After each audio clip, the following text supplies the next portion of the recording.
ko. So, ito ay magbe-breakfast na nga pala tayo ng egg.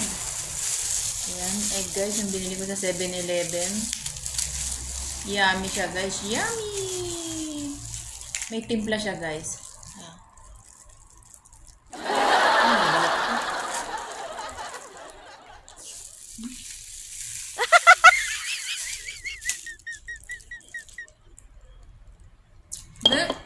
Ang hampe.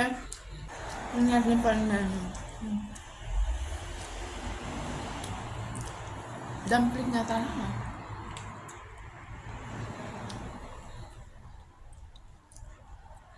Parang hilaw pa yung palaman.